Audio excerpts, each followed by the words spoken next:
Chapter 5 The Island Come True.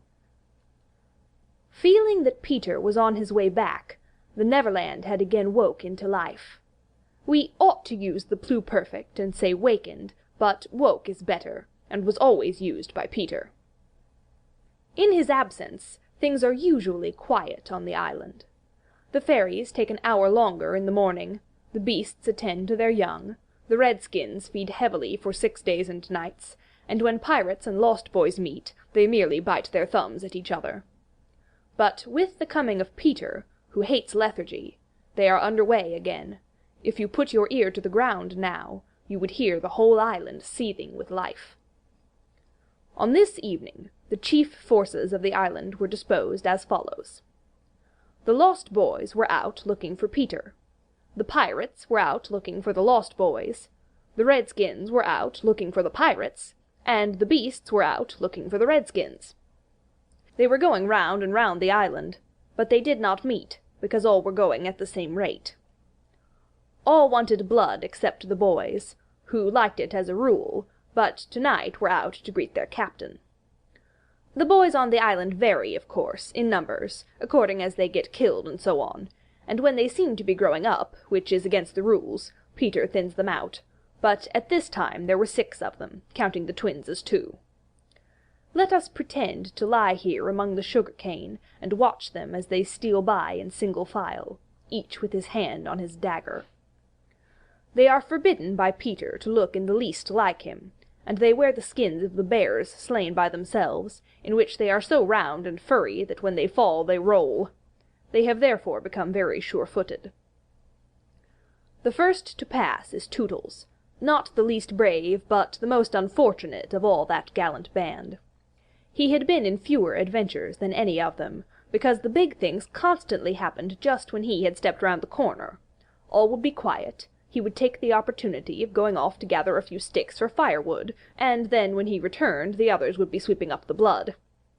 This ill luck had given him a gentle melancholy to his countenance, but instead of souring his nature, it had sweetened it, so that he was quite the humblest of the boys. Poor kind Tootles, there is danger in the air for you tonight. Take care lest an adventure is now offered you, which, if accepted, will plunge you in deepest woe. Tootles, the fairy Tink, who is bent on mischief this night, is looking for a tool, and she thinks you are the most easily tricked of the boys. 'Ware Tinker Bell. Would that he could hear us, but we are not really on the island, and he passes by, biting his knuckles. Next comes Nibs, the gay and debonair, followed by Slightly, who cuts whistles out of the trees, and dances ecstatically to his own tunes. Slightly is the most conceited of the boys. He thinks he remembers the days before he was lost, with their manners and customs, and this has given his nose an offensive tilt. Curly is fourth. He is a pickle, and so often has he had to deliver up his person when Peter said sternly, "Stand forth, the one who did this thing," that now at the command he stands forth automatically, whether he has done it or not. Last come the twins, who cannot be described, because we should be sure to be describing the wrong one. Peter never quite knew what twins were, and his band was not allowed to know anything he did not know, so these two were always vague about themselves, and did their best to give satisfaction by keeping close together, in an apologetic sort of way.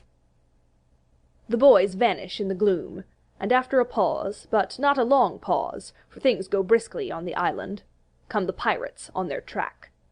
We hear them before they are seen, and it is always the same dreadful song. Alas, belay you, ho, you two, a-pirating we go, and if we're parted by a shot, we're sure to meet below. A more villainous-looking lot never hung in a row on execution dock.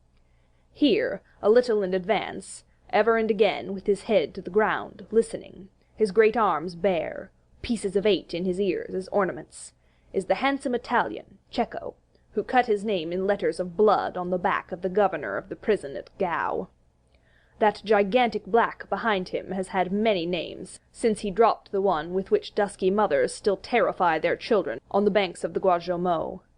Here is Bill Jukes, every inch of him tattooed, the same Bill Jukes who got 6 dozen on the Walrus from Flint before he would drop the bag of Mordors. And Cookson, said to be Black Murphy's brother, but this was never proved. And Gentleman Starkey, once an usher in a public school, and still dainty in his ways of killing. And Skylights, Morgan's Skylights. And the Irish boatswain, Smee, an oddly genial man who stabbed, so to speak, without offence, and was the only nonconformist in Hook's crew. And Noodler, whose hands were fixed on backwards. And Robert Mullins, and Alf Mason, and many another ruffian long known and feared on the Spanish Main. In the midst of them, the blackest and largest in that dark setting, reclined James Hook, or, as he wrote himself, Jas Hook, of whom it is said he was the only man that the sea-cook feared.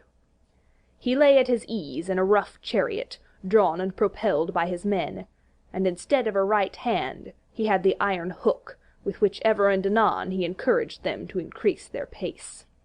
As dogs this terrible man treated and addressed them, and as dogs they obeyed him. In person he was cadaverous and black of eyes, and his hair was dressed in long curls which, at a little distance, looked like black candles, and gave a singularly threatening expression to his handsome countenance.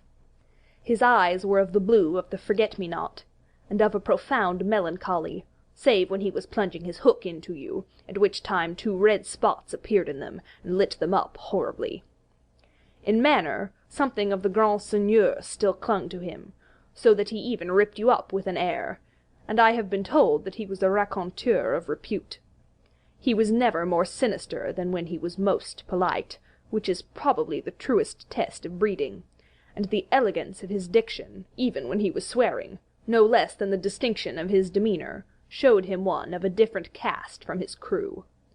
A man of indomitable courage, it was said that the only thing he shied at was the sight of his own blood, which was thick and of an unusual colour. In dress he somewhat aped the attire associated with the name of Charles II, having heard it said in some earlier period of his career that he bore a strange resemblance to the ill-fated Stuarts. And in his mouth he had a holder of his own contrivance, which enabled him to smoke 2 cigars at once. But undoubtedly the grimmest part of him was his iron claw. Let us now kill a pirate, to show Hook's method. Skylights will do. As they pass, Skylights lurches clumsily against him, ruffling his lace collar. The hook shoots forth. There is a tearing sound, and 1 screech. Then the body is kicked aside, and the pirates pass on. He has not even taken the cigars from his mouth. Such is the terrible man against whom Peter Pan is pitted. Which will win? On the trail of the pirates, stealing noiselessly down the war-path, which is not visible to inexperienced eyes, come the redskins, every one of them with his eyes peeled. They carry tomahawks and knives, and their naked bodies gleam with paint and oil. Strung around them are scalps, of boys as well as of pirates, for these are the Pickaninny tribe, and not to be confused with the softer-hearted Delawares or the Hurons. In the van, on all fours, is the great big little Panther, a brave of so many scalps that in his present position they somewhat impede his progress. Bringing up the rear, the place of greatest danger, comes Tiger Lily, proudly erect, a princess in her own right. She is the most beautiful of dusky Dianas, and the belle of the Pickaninnies, coquettish, cold, and amorous by turns. There is not a brave who would not have the wayward thing to wife, but she staves off the altar with a hatchet. Observe how they pass over fallen twigs without making the slightest noise. The only sound to be heard is their somewhat heavy breathing.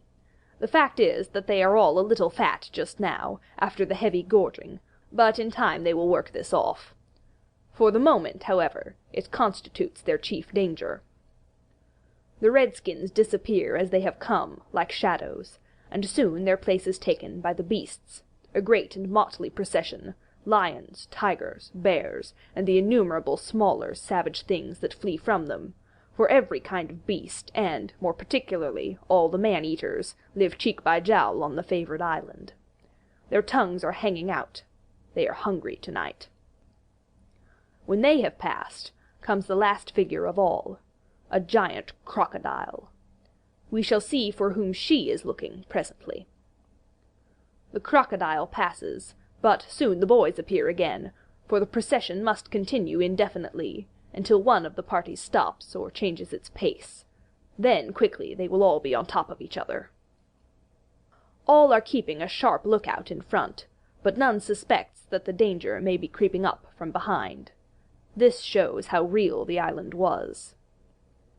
The first to fall out of the moving circle was the boys. They flung themselves down on the sward, close to their underground home. I do wish Peter would come back, every one of them said nervously, though in height and still more in breadth they were all larger than their captain. I am the only one who is not afraid of the pirates, Slightly said, in the tone that prevented his being a general favourite, but perhaps some distant sound disturbed him, for he added hastily, but I wish he would come back and tell us whether he has heard anything more about Cinderella. They talked of Cinderella, and Tootles was confident that his mother must have been very like her. It was only in Peter's absence that they could speak of mothers, the subject being forbidden by him as silly. All I remember about my mother, Nibs told them, is that she often said to my father, "Oh, how I wish I had a checkbook of my own. I don't know what a checkbook is, but I should just love to give my mother one." While they talked, they heard a distant sound. You or I, not being wild things of the woods, would have heard nothing, but they heard it, and it was the grim song. Yo-ho, the pirate life, the flag of skull and bones, a merry hour, a hempen rope, and hey for Davy Jones. At once the lost boys— But where are they? They are no longer there. Rabbits could not have disappeared more quickly. I will tell you where they are.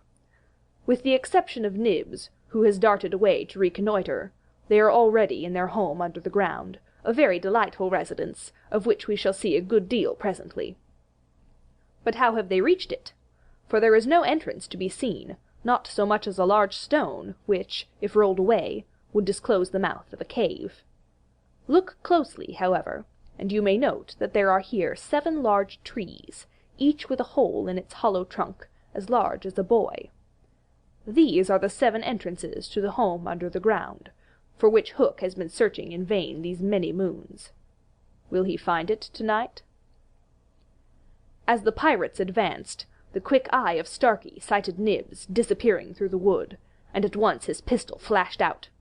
But an iron claw gripped his shoulder. "Captain, let go!" he cried, writhing. Now, for the first time, we hear the voice of Hook. It was a black voice. "Put back that pistol first," it said threateningly. "It was one of those boys you hate. I could have shot him dead." "Aye, and the sound would have brought Tiger Lily's redskins upon us. Do you want to lose your scalp?" "Shall I after him, Captain?"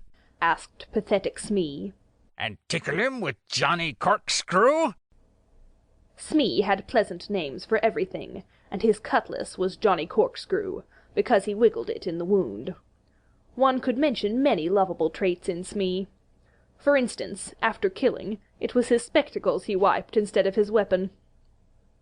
"Johnny's a silent fellow," he reminded Hook. "Not now, Smee," Hook said darkly. "He is only one, and I want to mischief all the 7. Scatter and look for them." The pirates disappeared among the trees, and in a moment their captain and Smee were alone. Hook heaved a heavy sigh, and I know not why it was. Perhaps it was because of the soft beauty of the evening, but there came over him a desire to confide in his faithful boatswain the story of his life. He spoke long and earnestly, but what it was all about Smee, who was rather stupid, did not know in the least. Anon he caught the word Peter. "Most of all," Hook was saying passionately, "I want their Captain Peter Pan. 'Twas he cut off my arm." He brandished the hook threateningly. I've waited long to shake his hand with this. Oh, I'll tear him!" And yet, said Smee, I've often heard ye say that Hook was worth a score of hands for combing the hair and other homely uses. "Aye," the captain answered. "if I was a mother, I would pray to have my children born with this instead of that." And he cast a look of pride upon his iron hand, and one of scorn upon the other. Then again he frowned. "Peter flung my arm," he said, wincing, "to a crocodile that happened to be passing by." I have often, said Smee, noticed your strange dread of crocodiles. "Not of crocodiles, Hook corrected him. but of that one crocodile. He lowered his voice. It liked my arm so much, Smee, that it has followed me ever since, from sea to sea and from land to land, licking its lips for the rest of me." In a way, said Smee, it's sort of a compliment. "I want no such compliments. Hook barked petulantly. I want Peter Pan, who first gave the brute its taste of me." He sat down on a large mushroom, and now there was a quiver in his voice. "Smee," he said huskily, "that crocodile would have had me before this, but by a lucky chance it swallowed a clock which goes tick-tick inside it, and so before it can reach me, I hear the tick and bolt." He laughed, but in a hollow way. Some day, said Smee, the clock will run down, and then he'll get you. Hook wetted his dry lips. "Aye," he said, "that's the fear that haunts me." Since sitting down, he had felt curiously warm. "Smee," he said, "this seat is hot." He jumped up. "Odds bobs, hammers and tongs, I'm burning!" Oh. They examined the mushroom, which was of a size and solidity unknown on the mainland. They tried to pull it up, and it came away at once in their hands, for it had no root. Stranger still, smoke began at once to ascend. The pirates looked at each other. "A chimney!" they both exclaimed. They had indeed discovered the chimney of the home under the ground. It was the custom of the boys to stop it with a mushroom when enemies were in the neighborhood. Not only smoke came out of it. There came also children's voices, for so safe did the boys feel in their hiding-place that they were gaily chattering. The pirates listened grimly, and then replaced the mushroom. They looked around them and noted the holes in the 7 trees. Did you hear them say Peter Pan's from home? Smee whispered, fidgeting with Johnny Corkscrew. Hook nodded. He stood for a long time lost in thought, and at last a curdling smile lit up his swarthy face. Smee had been waiting for it. Unrip your plan, Captain, he cried eagerly. "To return to the ship," Hook replied slowly through his teeth, "and cook a large rich cake of a jolly thickness with green sugar on it. There can be but one room below, for there is but one chimney." The silly moles had not the sense to see that they did not need a door apiece. That shows they have no mother. We will leave the cake on the shore of the Mermaid's Lagoon. These boys are always swimming about there, playing with the mermaids. They will find the cake, and they will gobble it up, because, having no mother, they don't know how dangerous 'tis to eat rich damp cake. He burst into laughter, not hollow laughter now, but honest laughter. "Aha, they will die." Smee had listened with growing admiration. It's the wickedest, prettiest policy I ever heard of, he cried, and in their exultation they danced and sang. Avast me lay when I appear, by fear they're overtook. Knots left upon your bones when you have taken claws with hook. They began the verse, but they never finished it, for another sound broke in and stilled them. There was at first such a tiny sound that a leaf might have fallen on it and smothered it, but as it came nearer it was more distinct. Tick, tick, tick, tick. Hook stood shuddering, 1 foot in the air. The crocodile! He gasped, and bounded away, followed by his boatswain. It was indeed the crocodile. It had passed the redskins, who were now on the trail of the other pirates. It oozed on after Hook. Once more the boys emerged into the open, but the dangers of the night were not yet over, for presently Nibs rushed breathless into their midst, pursued by a pack of wolves. The tongues of the pursuers were hanging out. The baying of them was horrible. Save me! Save me! cried Nibs, falling on the ground. But what can we do? What can we do?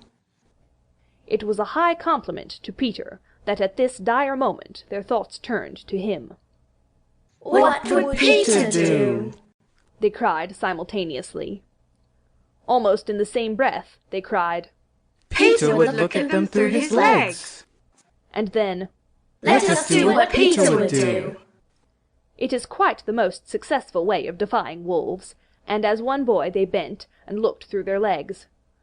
The next moment is the long one, but victory came quickly, for as the boys advanced upon them in this terrible attitude, the wolves dropped their tails and fled. Now Nibs rose from the ground, and the others thought that his staring eyes still saw the wolves. But it was not wolves he saw. I have seen a wonderfuler thing, he cried as they gathered round him eagerly. A great white bird. It's flying this way. What kind of bird do you think? I don't know, Nibs said, awestruck. but it looks so weary, and as it flies it moans, Poor Wendy. Poor Wendy. I remember. Said Slightly instantly. There are birds called Wendy's. See, it comes! cried Curly, pointing to Wendy in the heavens. Wendy was now almost overhead, and they could hear her plaintive cry. But more distinct came the shrill voice of Tinker Bell.